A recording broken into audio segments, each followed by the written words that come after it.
Sharada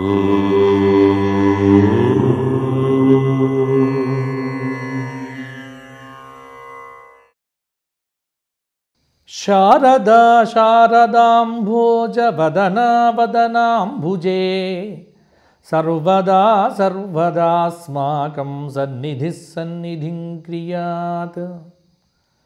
yeah కుందేందు తుషారహారధవలా యా శుభ్రవస్త్రాన్వితా యా వీణావరదండమండితకరా యా శ్వేతపద్మాసనా యా బ్రహ్మాచ్యుతశంకరప్రభృతిభిः దేవైः సదా పూజితా సా మాం పాతు భగవతీ నిశ్శేషజాఢ్యాపహ. స్వధర్మ ప్రేక్షకులకు వసంత పంచమి శుభాకాంక్షలు. వసంత పంచమి సరస్వతీదేవి యొక్క ఆవిర్భావమైన రోజు. అంటే ఒక రకంగా చెప్పాలి అంటే సరస్వతీదేవి పుట్టినరోజు వసంత పంచమి. దేవీ భాగవతంలో మాఘశుక్ల పంచమ్యాం, ఈ మాఘశుక్ల పంచమి నాడు ఆ జగజ్జనని ఈ జగత్తులో అవతరించినట్లుగా దేవీ భాగవతంలో పంచశక్తి నిరూపణ అనేటువంటి విషయ ప్రధానంగా వ్యాసభగవానులు చెప్పడం జరిగింది. వసంత పంచమి రోజున ఏం చెయ్యాలి అనేటువంటిది ఇప్పుడు మనం తెలుసుకుందాం. సాధారణంగా ఈ జగత్తులో అందరికీ అవసరం అయినటువంటిది ఏమిటి? సరస్వతీదేవి యొక్క ఆరాధన. జిహ్వా మే మధుమత్తమా, మన నాలుక బాగుండాలి.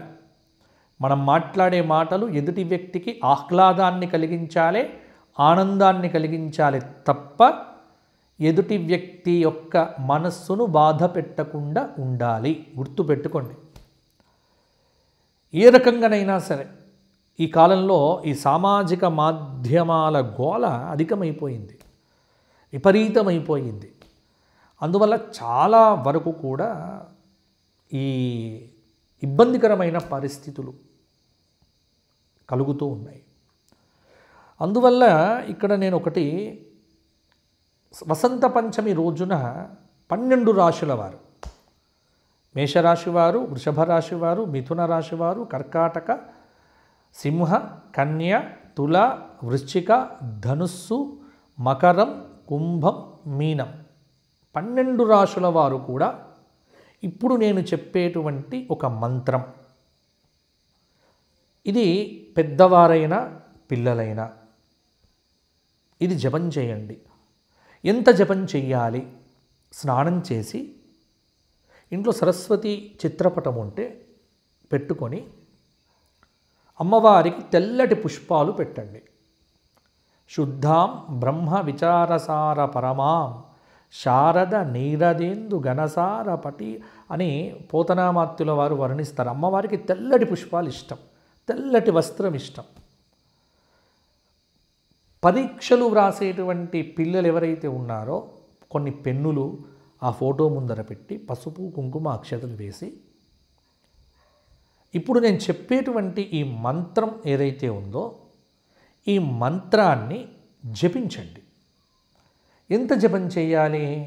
308, 508, 1008. ఇది మీ శక్తి, మీకు సహనం ఎంత ఉంటే అంత చేయండి. ఆ మంత్రం ఏమిటి? ఐం సరస్వత్యై నమః, ఐం సరస్వత్యై నమః, ఐం సరస్వత్యై నమః. ఇది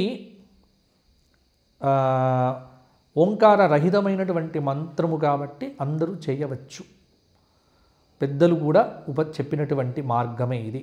అంటే ఇది వ్యతిరేకమైనటువంటిది కాదు ధర్మానికి. కాబట్టి జాగ్రత్తగా ఐం సరస్వత్యై నమః ఈ మంత్రము చేసి అమ్మవారి ఆరాధన చేయండి. మీకు దగ్గరలో ఉన్న సరస్వతీదేవి దేవాలయ సందర్శనం చేయండి, మంచి ఫలితం లభిస్తుంది.